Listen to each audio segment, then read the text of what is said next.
Wanneer 'n mens scuba duik, dan is alles eintlik aanvanklik onderste bo en agterste voor. Want jy val agteroor en onderste bo in die water in van die boot af, en dan tref die koue jou net so hard soos die water in, dis net borrels en vinne, en jy voel heeltemal gedisoriënteerd. En dan sak jy die donker dieptes in, en jy het geen idee wat daar vir jou wag nie. In plaas daarvan dat jy in beheer is jy afhanklik van jou duiktoerusting, jou dive buddy of jou duikmaat, soos hulle in die duiktaal sê. En jy is ook afhanklik van die see se wispelturigheid. Jy is soos die spreekwoordelike vis uit die water, want jou lig is beperk en jy is die vreemde wese op 'n ander planeet. En die kalmste mens kan in sulke tye paniekerig raak. Dit het al met van my vriende wat ervare duikers is gebeur. Want dis asof as jy daaronder is, jy haal asem, maar jy kry nie lug in en jy begin swart voor jou oë sien, jou hartklop is 100 km/h en jy wil net uit.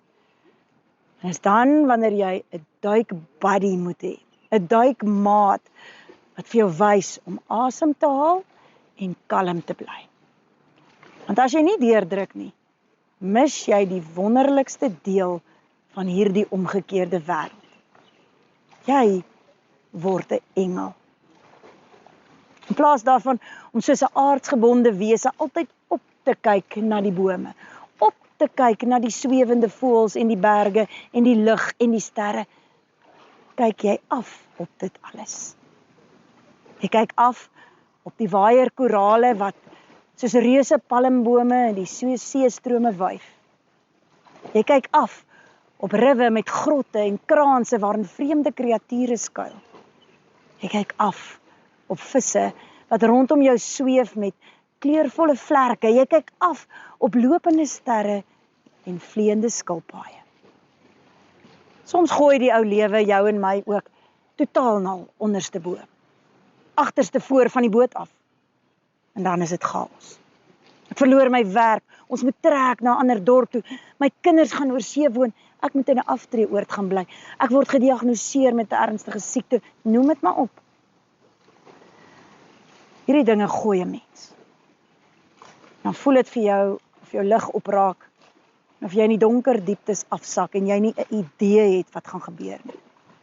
Jy is soos 'n vis uit die water, 'n vreemde wese op 'n ander planeet.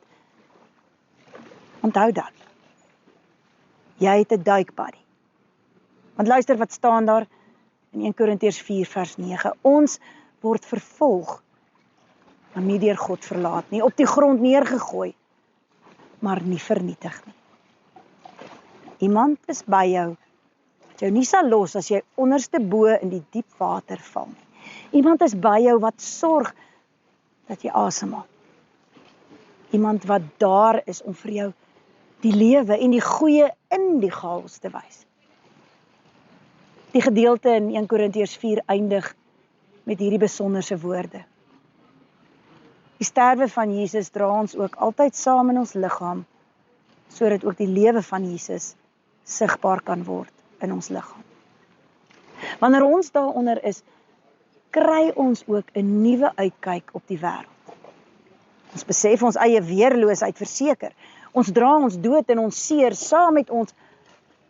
Maar wanneer ons onderste bo in die donker dieptes is, kry ons ook 'n ander perspektief op die lewe.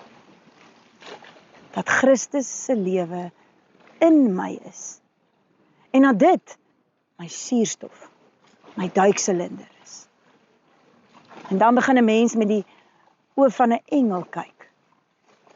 Daar is lewe selfs op die mees onwaarskynlike plekke, soos die diepste bodem van die oseaan.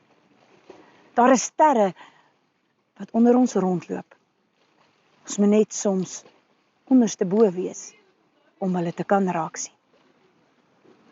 Die gedig wat ek vandag gaan gebruik, het ek al lank gelede geskryf oor die besonderse onderste bo ervaring wat ek elke keer beleef as ek scuba duik.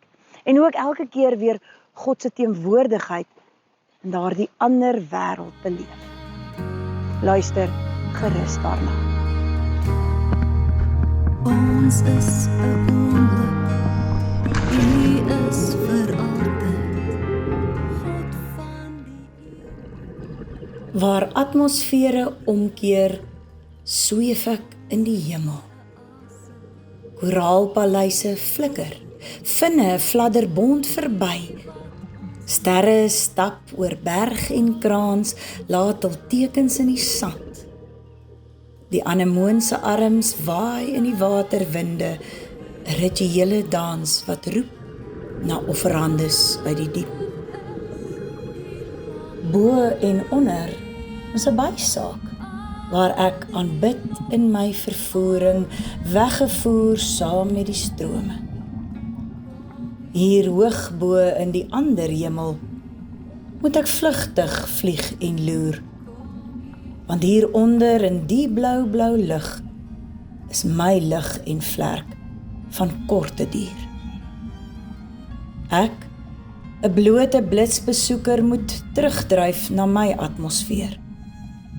Bo, 'n see van stof en staal.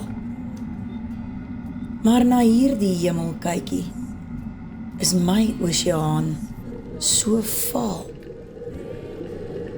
Daar in die skemerparadys kon ek stil, koel en kalm raak. Kon ek weer sigbaar hoor hoe die lewe kleurvol skree, kyk, kyk, hy is hier. Dit sal my vlerke gee, daar in my eie droë dimensie, waar 'n engel soms moet stoel opsloop.